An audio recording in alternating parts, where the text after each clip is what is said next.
கூட்டணிக்கு வந்து தாவேக்காக வர வைக்கிறதுக்கு ஜனநாயக படம் ரிலீஸ் அப்புறம் சிபிஐ வழக்கு அப்படிங்கிறது சொல்லி நெருக்கடி கொடுக்கறதா பேச்சு பரவலாம். அண்ணே நீங்க உங்களுக்கு தெரியுங்க அண்ணே, இப்ப ஜனநாயகம் படம் சிபிஐ அண்ணா ஒருத்தருக்கு சிபிஐ மீது வழக்கு இருந்தால் நாங்கள் என்ன பண்ண முடியும்? சிபிஐ வழக்கு வேணும்னு கேட்டது யாருங்கண்ணா? சிபிஐ வழக்கு வேணும்னு கேட்டது தமிழக வெற்றி கழகம். அவங்க கேட்குறாங்களே நாங்களும் சப்போர்ட் பண்ணோம். தமிழக வெற்றி கழகமும் கேட்குறாங்க தமிழ்நாடு சிபிசிஐடி சரியாக இன்வெஸ்டிகேட் பண்ண மாட்டாங்க, சிபிஐக்கு கொடுங்கன்னு. சிபிஐ வழக்கு வேண்டும் என்று கேட்டது தமிழக வெற்றி கழகம். இன்னைக்கு நீங்க என்ன சொல்றீங்க? அந்த சிபிஐ வச்சு டிவிகேவை பயமுறுத்துறீங்கன்னா நாங்கள் எப்படி அந்த கருத்தை ஏற்றுக்க முடியும்? ஏன் 4 மாதங்களுக்கு முன்பு டிவிகே கேட்கும் போதே அவங்களுக்கு தெரியுமல்ல. அதனால அவர்களுக்கும் அந்த நம்பிக்கை. சிபிஐ பொறுத்தவரை இண்டிபெண்டன்ட் ஏஜென்சின்னு அவங்க கேட்டிருக்கிறாங்க. அது இண்டிபெண்டன்ட் ஏஜென்சியா இருக்கட்டும். ஜனநாயகத்தை பொறுத்தவரை இன்னைக்கு விஜயே கருத்து சொல்ல, நான் என்ன கருத்து சொல்றேன்னா சொல்லுங்க. விஜய் அவங்க பத்திரிகையாளர் சந்திப்பு எத்தனை பொதுக்கூட்டத்துக்கு வர்றாங்க, எத்தனை இடத்துல பேசுறாங்க, ஈரோடு வேறு வேறு பகுதியில் பேசிட்டார், நிறைய இடத்துல பேசிட்டார். ஏதாவது ஒரு இடத்துல விஜய் அவர்கள் ஜனநாயகத்தை பத்தி பேசட்டும், படத்தை பத்தி பேசட்டும், என்ன பிரச்சனை பேசட்டும், அதன் பிறகு என் கருத்தை சொல்றேங்க. நான் படத்துல நடிச்ச ஒரு நடிகர் பாரதிய ஜனதா கட்சி பிரச்சனை பண்ணுச்சுன்னு சொல்லட்டும், பாரதிய ஜனதா கட்சி தூண்டுட்டு சொல்லட்டும், எங்கேயுமே சொல்லல. சிபிஎஃப்சிக்கும் ப்ரொடக்ஷன் கம்பெனிக்கும் இருக்கக்கூடிய பிரச்சனை. சிபிஎஃப்சியினுடைய ரிவ்யூ கமிட்டி, ஸ்கிரீனிங் கமிட்டி, அது ஒரு மாதிரி போயிட்டு இருக்கு. கோர்ட் இன்டர்ஃபியர் ஆயிருக்கு. இதுல எல்லோருமே மத்திய அரசு பாரதிய ஜனதா கட்சியின் குற்றம் சுமத்தினா எங்க சொல்ல முடியும்? யாராச்சும் குற்றம் சுமத்தினா பதில் சொல்லலாம். எங்களை யாருமே குற்றம் சுமத்தாத பொழுது எங்களை குற்றம் சுமத்துறது யாரு? திமுக. இது ஆச்சரியம். அதாவது ஓனாய் நனையுதுன்னு நரி அழுவிச்சாமா, நம்ம ஊர்ல சொல்லுவாங்க. ஓனாய் நனையுதுன்னு ஆடு அழுவிச்சாமா. அதாவது இன்னைக்கு டிவிகேவுக்கு பிரச்சனை திமுக அழுகுது. இன்னைக்கு திராவிட முன்னேற்ற கழகம் எங்க மீது சுமத்தக்கூடிய குற்றத்துக்குலாம் நாங்க பதில் சொல்லி டைம் வேஸ்ட் பண்ண விடுவீங்களா? நியாயமான குற்றச்சாட்டுக்கு பதில் சொல்றோம். விஜய் அவங்க குற்றச்சாட்டுக்கு நாங்க எப்படி பதில் சொல்ல முடியும்? ஜனநாயகத்திற்கு அதிகாரப்பூர்வமாக தமிழக வெற்றி கழகத்தினுடைய தலைவரோ பொறுப்பாளர்களோ எங்களுக்கு எந்த இதுவும் அவங்க சொல்லல. CBFC, court, KVN production, Vijay இவங்க சம்பந்தப்பட்ட வழக்கு அவங்களுக்குள்ள அது இருக்கு.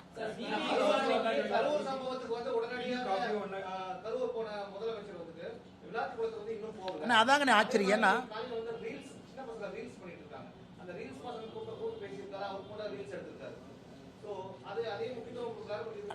ஆனா இன்னைக்கு முதலமைச்சர் அவர்கள் இன்னைக்கு காலையில் எத்தனை பேர் பார்த்தீங்கன்னு தெரியலீங்கன்னா, 2 நல்ல பசங்கன்னா, அருமையான பசங்க. அவங்கள நம்ம எந்த தேவா ஜீவா 2 அற்புதமான பசங்க. சின்ன வயசுலேயே ரீல் எல்லாம் போட்டு நல்லா பண்றாங்க. அதில் நாம் எந்த மாற்று கருத்தும் இல்லை. அவங்கள வர வச்சு முதலமைச்சர் அவர்கள் ரீல்ஸ் எல்லாம் போட்டுட்டு அந்த குழந்தைங்களை கடைசியா சொல்றாரு, தம்பி நல்லா படிப்பா அப்படிங்கிறார். நீங்க அரசு பள்ளியில கஞ்சா புழக்கத்தை நிறுத்தினீங்கனாவே குழந்தைங்க நல்லா படிப்பாங்க. அரசு பள்ளிக்கூடத்தை தரமா கொடுத்தீங்கனாவே குழந்தைங்க நல்லா படிப்பாங்க. ஒரு பக்கம் குழந்தைகளுக்கு ரீல் கல்ச்சர் போகக்கூடாது. கர்நாடக அரசு 16 வயது வரை சோசியல் மீடியாவை பேன் பண்ணிட்டாங்க. கர்நாடகாவில் இருக்கக்கூடிய காங்கிரஸ் அரசு 16 வயது குழந்தைகளுக்கு சோசியல் மீடியா பேன் பண்றாங்க. நான் வரவேற்கிறேங்கண்ணா. அது வேறு அரசாக இருந்தாலும் கூட நான் வரவேற்கிறேங்கண்ணா. ஆந்திரால 13 வயதுக்கு கீழே சோசியல் மீடியாவை பேன் பண்றதை பத்தி ஆந்திரா அரசு யோசிக்குது. ஆனா முதலமைச்சர் அவங்க படிக்க வேண்டிய சின்ன குழந்தைங்களை கூப்பிட்டு அவங்க ரீல் போட்டுட்டு தப்பில்லை. அந்த குழந்தைங்களை, தம்பி நீ ரீல் போடாதப்பான்னு போன் பண்ணி படிப்பான்னு சொல்லணும்ல. அந்த குழந்தைய ரீல் போடுறதுக்காக கூப்பிட்டு ரீல் போட வச்சுட்டு போகும்போது ஒப்புக்கு சப்பானியா நீ போடாதப்பான என்ன அர்த்தம்? அதனால் முதலமைச்சருடைய கவனம் எங்க இருக்குன்னு நமக்கு தெரியுது. விளாத்திக்குளம் சம்பவம் நடந்த பொழுது முதலமைச்சர் எங்க இருந்தாருன்னு உங்களுக்கு தெரியும்.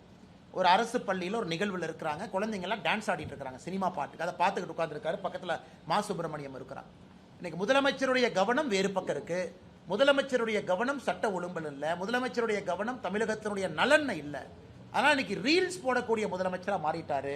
அல்லது ரீல்ஸ் போடலினா படிக்க வேண்டிய குழந்தைங்களை கூட்டிட்டு வந்து ரீல்ஸ் போடுறாரு. ரீல்ஸ் போடுங்கப்பான். அதனால் இது எல்லாம் நம்ம பார்த்துக்கிட்டு தாங்க நான் இருக்கிறோம். என்ன பண்றது? இன்னும் ஒரு 30-40 நாட்கள் இதெல்லாம் அனுபவிச்சு தாங்க ஆகணும். வேற வழி இல்லை. தன்னை மட்டும் எதற்கு அழைக்கிறார்கள்? மற்ற அமைச்சர்களும் எல்லாரும் தான் வந்திருந்தாங்க சொல்லி செந்தில் பாலாஜி ஒரு கருத்து வச்சிருக்காரு. நான் அங்க இருக்கக்கூடிய ஒரு மாவட்ட அமைச்சராக அங்க நான் போயிருந்தேன் அந்த டைம்ல. ஆனா என்னை மட்டுமே அவங்க அழைக்கிறதுக்கான காரணம் என்ன? பேசும் பொழுதுதான் செருப்பு வந்திருக்குன்னு சொல்லும் பொழுது அதை நீங்களும் சொல்றீங்க, நானும் சொல்றேன். அப்படி இருக்கும் பொழுது அந்த சம்பந்தப்பட்ட நபரை அழைத்து விசாரிக்க வேண்டியது சிபிஐனுடைய கடமை. நம்பர் 1. நம்பர் 2, சம்பவம் நடக்கவே ஸ்பாட்ல இருந்தவர் செந்தில் பாலாஜி. ஆம்புலன்ஸை கூட்டிட்டு வந்தாரு. ஆம்புலன்ஸ்ல திமுகவுடைய ஸ்டிக்கர் ஒட்டியிருந்தது, திமுக மருத்துவமனையின் ஸ்டிக்கர் ஒட்டியிருந்தது. செந்தில் பாலாஜி தான் ஃபர்ஸ்ட் ஆளா அங்க இருந்தார். அவரு சொல்றாரு, அவரை கூப்பிடணும். 3வது, முதலமைச்சருக்கு தகவல் சொன்னது யார்? செந்தில் பாலாஜியா இருக்கலாம். எல்லா அரசு ஹாஸ்பிட்டலுக்கும் இங்க போனது யார்? செந்தில் பாலாஜியா இருக்கலாம்.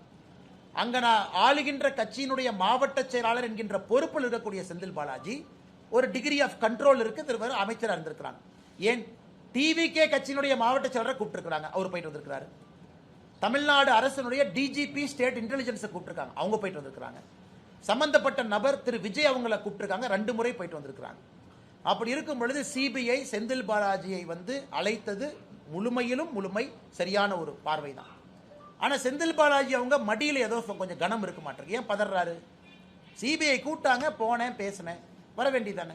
மடியில கனம் இருக்கிறனால ஏன் பதறாரு? அவர் ஏன் நைசா ஸ்டாலின் அண்ணையும் கூட எடுத்துட்டு போலான்னு பாக்குறாரு?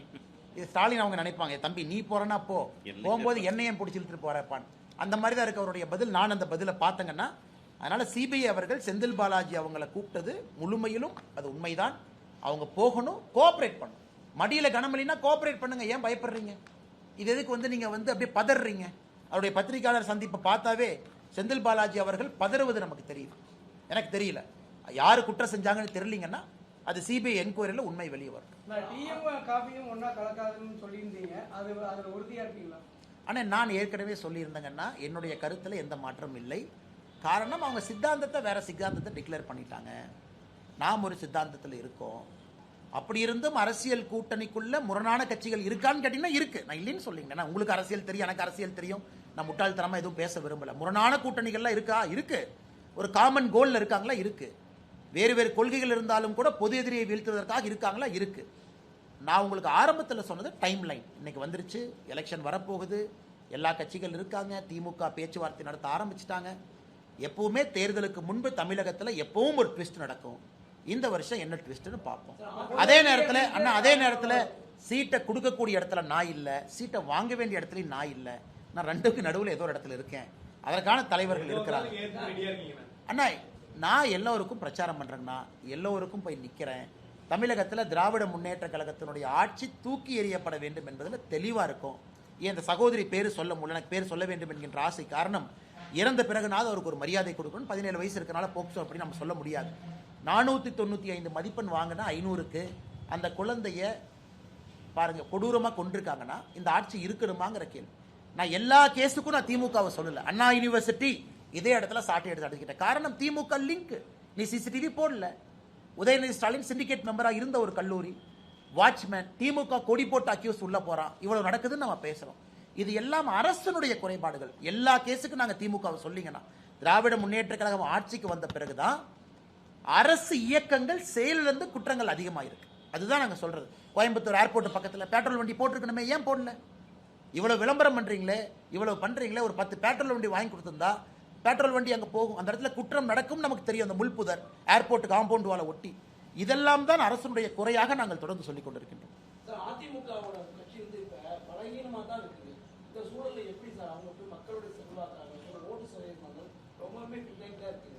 5000 ரூபாய் பணம் அவருடைய எல்லா விதமான விஷயங்களும் மக்கள் வேற மாதிரி இருக்கு. நாடாளுமன்ற தேர்தல்ல நீங்க பிரிச்சு நிறுத்தும் போது கூட பாஜக பல இடங்கள்ல முன்னாடி அதிக வாக்கு வாங்கி. நம்மை பொறுத்தவரை அனைத்து இந்திய அண்ணா திராவிட முன்னேற்ற கழகத்தினுடைய முதலமைச்சர் வேட்பாளர் முன்னாடி இருக்காங்க.